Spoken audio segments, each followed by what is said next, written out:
बोल news headquarter.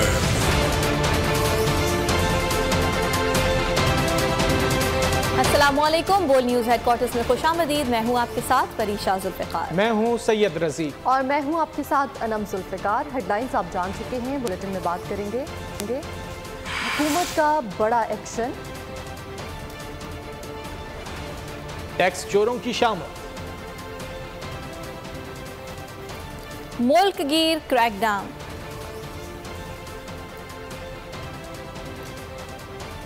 दाल मुर्गी बराबर,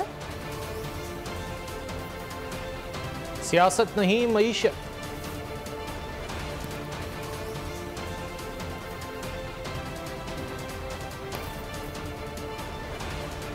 और बाबर आजम पुर एतमाद। आगाज करेंगे इस खबर के साथ कि स्मगलिंग की रोकथाम के लिए वफाकी हुकूमत ने बड़ा कदम उठा लिया है। अफगान सरहद को सील करने का फैसला कर लिया गया है। मुल्क भर से कस्टम्स की टीम्स कोयटा रवाना हो गई हैं। FBI ने 3 माह के लिए कस्टम्स हुक्काम की सरहद पर आर्जी तैनाती का नोटिफिकेशन जारी कर दिया है। लाहौर, कराची, सरगोदा, फैसलाबाद, इस्लामाबाद से 20 इंस्पेक्टर्स और 43 कस्टम्स सिपाहियों को कोयटा ट्रांसफर किया गया है। इस वक्त हमारे नुमाइंदा फातिमा शिराजी हमारे साथ मौजूद हैं। इस खबर की तफसीलात उनसे जानेंगे। जी फातिमा। बिल्कुल, अफगान बॉर्डर स्मगलों के लिए सील करने का एक्शन शुरू हो गया है। मुल्क भर से कस्टम्स की टीमें कोयटा रवाना कर दी गई हैं। इसमें वफाकी हुकूमत स्मगलिंग रोकने में मुकम्मल तौर पर सरगर्म है। अगर बात की जाए शहरों की तो उसमें कराची, लाहौर, सरगोदा, फैसलाबाद, इस्लामाबाद से 20 इंस्पेक्टर्स कोयटा तब्दील कर दिए गए हैं और मुख्तलिफ शहरों से 43 कस्टम सिपाही भी कोयटा ट्रांसफर कर दिए गए हैं। इस हवाले से नोटिफिकेशन जारी कर दिया गया है। 3 माह के लिए आर्जी तैनातियों का नोटिफिकेशन जारी कर दिया गया है और नोटिफिकेशन में साफ लिखा गया है कि तब्दील किए गए इंस्पेक्टर्स फौरी कस्टम्स इन्फोर्समेंट कोयटा रवाना हो और उसकी रिपोर्ट तलब करें। सिपाहियों को भी मौजूदा मुकाम ड्यूटी से चार्ज अपडेट करने के लिए बहुत शुक्रिया आपका। टैक्स चोर बच नहीं पाएंगे। FBI एक्शन में आ गया। फेडरल बोर्ड ऑफ रेवेन्यू की जानिब से मुल्कगीर ऑपरेशन का फैसला कर लिया गया। टैक्स चोरी अब छुपाए ना छुपेगी। टैक्स चोरों के खिलाफ मुतहरिक हो रहा है FBI। लाहौर और कराची समेत बड़े शहरों के टैक्स चोर रडार पर आ गए।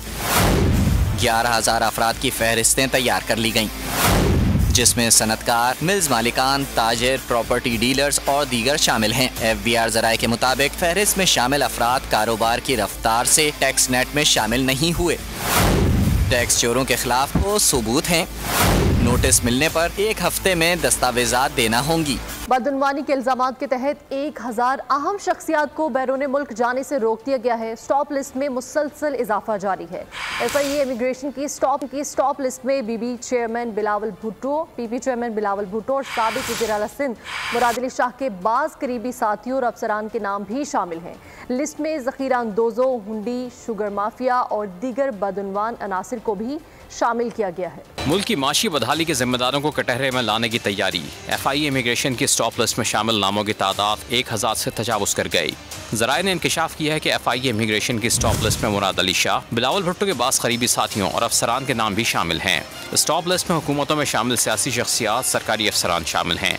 इसके अलावा स्टॉप लिस्ट में ताजिर, बिल्डर्स और सनतकारों के नाम भी शामिल हैं। लिस्ट में माली बदउनवानी, टैक्स चोरी, हवाला और हुंडी के कारोबार से मुंसलिक शख्सियात, करेंसी, चीनी और पेट्रोलियम की स्मगलिंग में मुलव्वस अफराद के नाम भी स्टॉप लिस्ट में शामिल हैं। FIA ज़राए ने मजीद बताया कि सियासी फंडिंग करने वाली बास शख्सियात के नाम भी स्टॉप लिस्ट में शामिल हैं। मुल्क में बिजली चोरों के खिलाफ भी बड़े पैमाने पर कार्रवाइयां हो रही हैं। मुल्क भर में हजारों गैर कानूनी कनेक्शंस मुनक़ता कर दिए गए।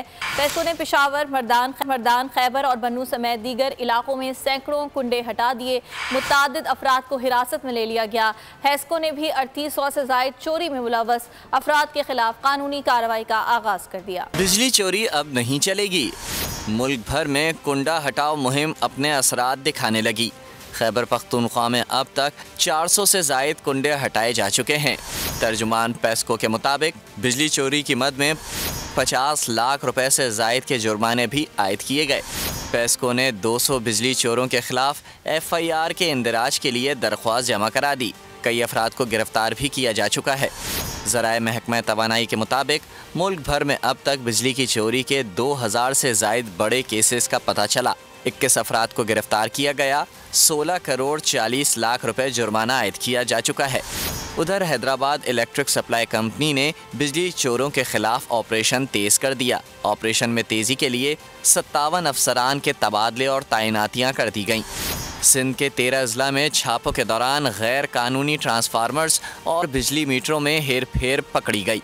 3800 से जायद मुल्जिमान के खिलाफ कानूनी कार्रवाई का आगाज कर दिया गया। मुल्क में चीनी के ज़ख़ीरा अंदोज़ों की भी शामत आ गई। चीनी की कीमतों में कमी आने लगी।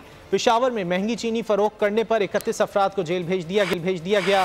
पेशावर में चीनी की कीमत 168 रुपये फ़ी किलो मुकर्रर कर दी गई। ताहम शहरियों का कहना है कि वो अब भी 190 रुपये किलो चीनी खरीद रहे हैं। क्वेटा में भी चीनी की कीमत नीचे ना आ सकी। चीनी ताहाल 220 रुपये किलो में फ़रोख्त की जा रही है। कराची में चीनी 5 रुपये कमी के बाद 170 रुपये में दस्तयाब है। सक्खर में चीनी की कीमत कम होकर 156 पर आ गई। आपको बताएं कि महंगाई के सताए आवाम के लिए मजीद मुश्किलात। गरीब परवर तबका दाल रोटी से भी गया, क्योंकि दालों की कीमतें मुर्गी के बराबर आने लगी हैं। उधर गंदम की कीमत भी कुव्वत खरीद को चैलेंज कर रही है। दालों की कीमतें दिन में तारे दिखाने लगी। होलसेल मार्केट में कीमतें आसमान से बातें करने लगी। सबसे ज्यादा इजाफा माश की दाल में देखा गया। 80 रुपये इजाफे के बाद दाल माश 450 से बढ़कर 530 रुपये फ़ी किलो हो गई। दाल मसूर 70 रुपये इजाफे से 340 रुपये। मूंग की दाल 40 रुपये महंगी 280 रुपये में दस्तयाब।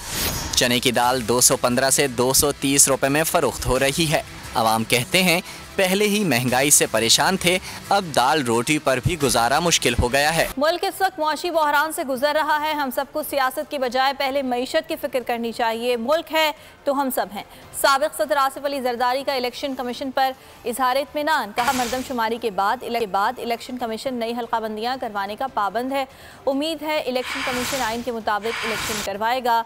निगरां हुकूमत SIFC के मंसूबों को जल्द अज जल्द मुकम्मल करके मुल्क को तरक्की की राह पर डाले। पीपल्स पार्टी ने इंतखाबी राब्ता मुहिम का आगाज कर दिया। बिलावल भुट्टो कराची से अगली मंजिल की जानिब रवां दवा हैं।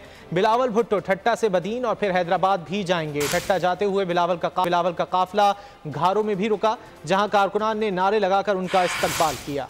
वकीलों के कहने पर इलेक्शन नहीं होंगे, हल्का बंदियां होंगी और आइन के मुताबिक अदालत जो फैसला करेगी सबको कबूल होगा। तहरीक इंसाफ पार्लियामेंटेरियन के सदर परवेज खट्टर की अब्दाबाद में मीडिया से गुफ्तगू। उन्होंने कहा इलेक्शन होते नजर नहीं आ रहे। चेयरमैन PTI की बातें सच्ची होती तो मैं कभी पार्टी नहीं छोड़ता। PTI के लोगों को जब समझ आएगी तब बहुत देर हो चुकी होगी। देखो इलेक्शन मैं तो अभी नहीं देख रहा, मुझे लगता है फरवरी में होगा, लेकिन अगर अदालतों में केस गया तो ये इलेक्शन और आगे आएगा। हम तो चाहते हैं ज़रा टाइम मिले, हमारी तो नई पार्टी है, हम तो कहते हैं 5-6 महीने मिले।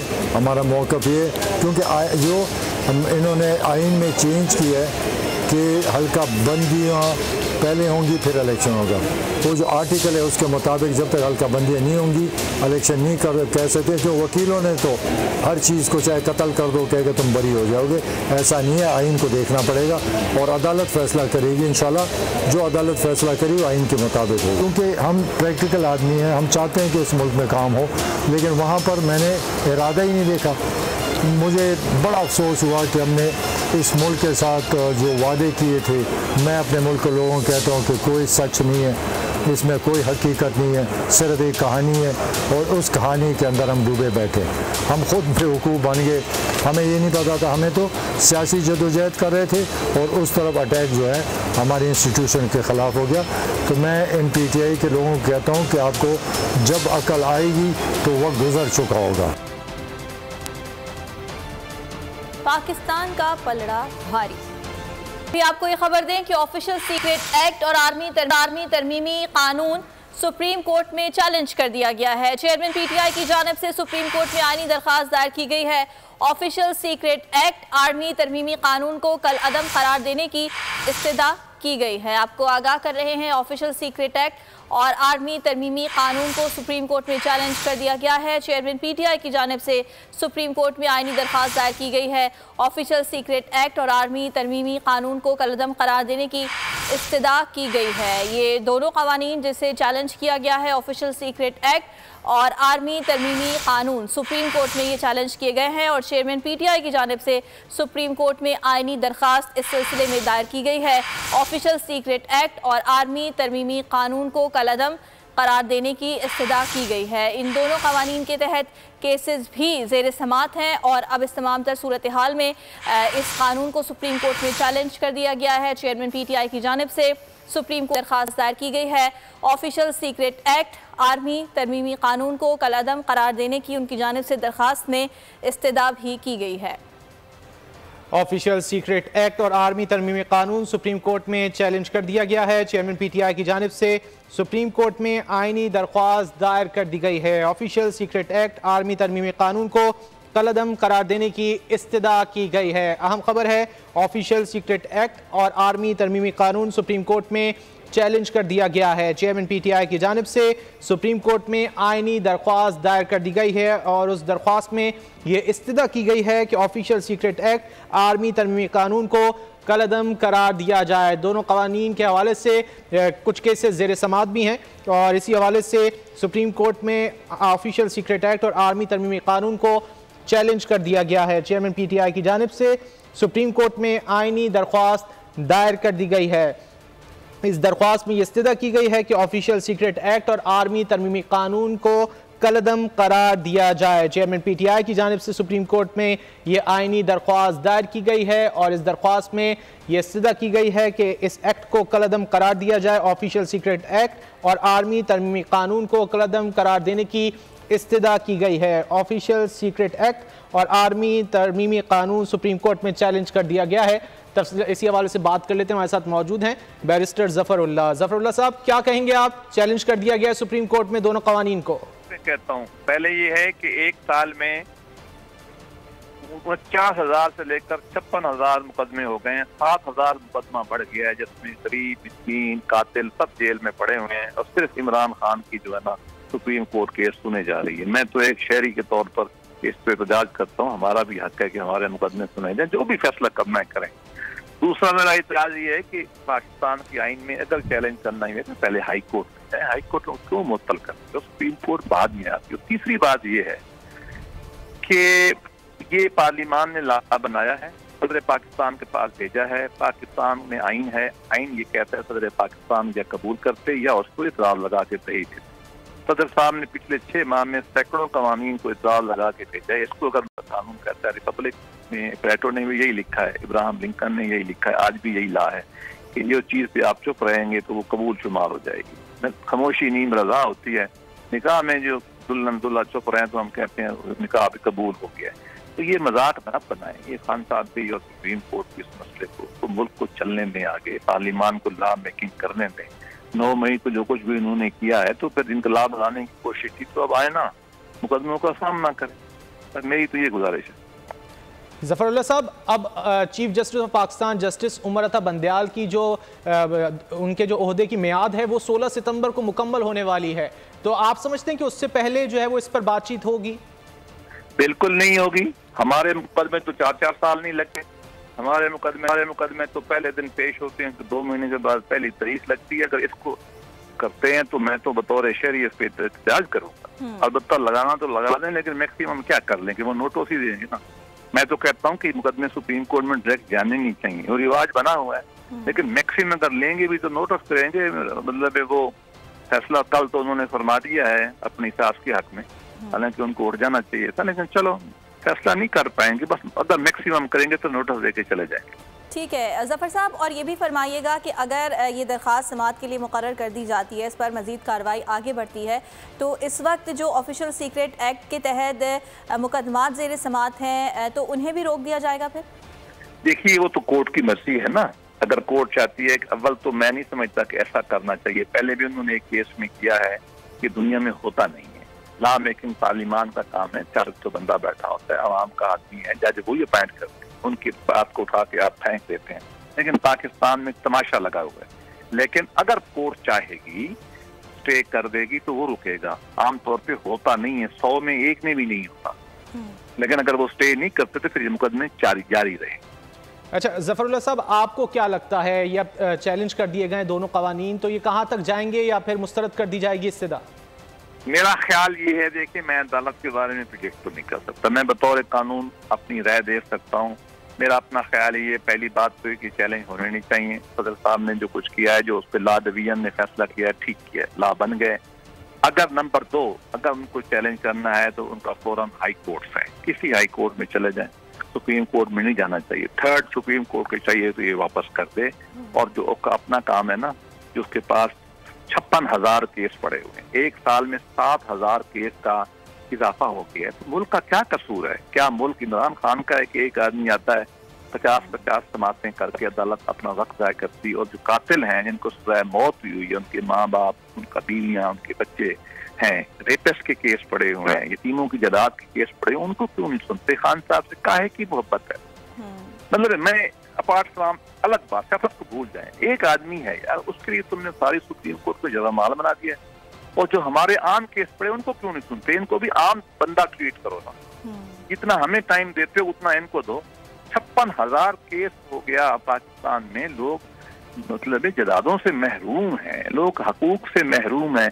खान साहब 2 घंटे जेल में बैठे सुप्रीम कोर्ट केस को लेती है, जो 20 साल से सजाए मौत की चक्की में बैठा हुआ है, यार वो इंसान नहीं है, वो शहरी नहीं है।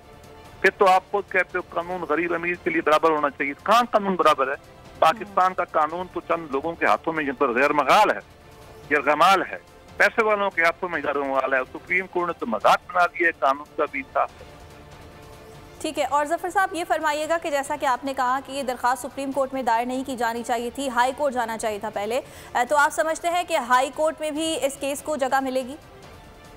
देखिए, वो हाई कोर्ट को लेना चाहिए, मैं उसके खिलाफ नहीं, उनको लेना चाहिए, उसको देखना चाहिए कि पाकिस्तान के आईन के खिलाफ इस लॉ में कोई चीज है तो वो उसको उड़ाएं। मैं भी कहूँगा उसको पाकिस्तान के आईन के खिलाफ लॉ नहीं बनना चाहिए। बज़ाहिर तो मुझे इसमें कोई नक्श नहीं लगा, लेकिन फिर भी हाई कोर्ट को बिल्कुल हक हासिल है। फिर यही है कि हाई कोर्ट दोनों पार्टियों को सुने, ठंडे दिल से फैसला करे, उसके खिलाफ अपील सुप्रीम कोर्ट में जाए। मैं ये पॉइंट हाईलाइट कर रहा हूँ कि ठीक है, पॉइंट आ गया। जफरुल्लाह साहब साथ ही रहिएगा। माहिर कानून राजा खालिद साहब ने भी हमें ज्वाइन कर लिया है। राजा खालिद साहब, जफरुल्लाह साहब का कहना यह है कि इसे हाई कोर्ट में चैलेंज किया जाना चाहिए था, डायरेक्ट सुप्रीम कोर्ट का दरवाजा नहीं खटखटाना चाहिए था। आप क्या कहते हैं? जी बिल्कुल ठीक फरमाते हैं कि प्रोप्राइटरी तो यही डिमांड करती है कि उन्हें फर्स्ट इंस्टेंस के तौर पे हाई कोर्ट में जाना चाहिए था, हाई कोर्ट में इसे चैलेंज करते।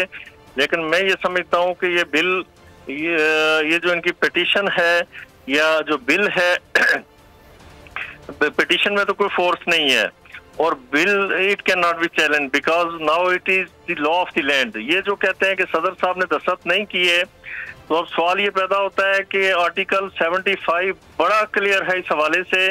वो कहता है कि when a bill is presented to the president for assent, it shall within 10 days assent to the bill, कि विद इन 10 days उसने बिल को असेंट देनी है, बिल को मंजूर करना है। अगर 10 दिनों तक वो बिल मंजूर नहीं करता तो फिर उसके विद इन 10 days उसे ऑब्जेक्शन लगा के, एतराज लगा के, कोई अमेंडमेंट प्रोपोज करके पार्लियामेंट को मैसेज करना होता है जी कि आप इसकी सर्टेन प्रोविजंस को अमेंड कर दें, अमेंड करके वापस भिजवाएं, इसे रिकंसिडर करें। जॉइंट सिटिंग में इस पे गौर व खोज करेगी, और जॉइंट सिटिंग में अगर वो इस नतीजे पे आपकी भी यही राय है कि पहले हाई कोर्ट में चैलेंज होना चाहिए था, वहां पर रिव्यू होना चाहिए था, फिर उसके बाद आगे बढ़ाना चाहिए था कार्रवाई को। हमारे साथ माहिर कानून राजा खालिद और बैरिस्टर जफरुल्लाह मौजूद थे। आप दोनों का बहुत शुक्रिया।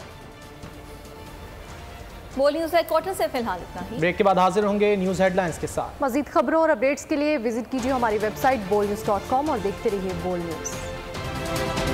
बोल न्यूज़ हेडक्वार्टर सब्सक्राइब करें और बेल दबाएं ताकि कोई खबर रह न जाए।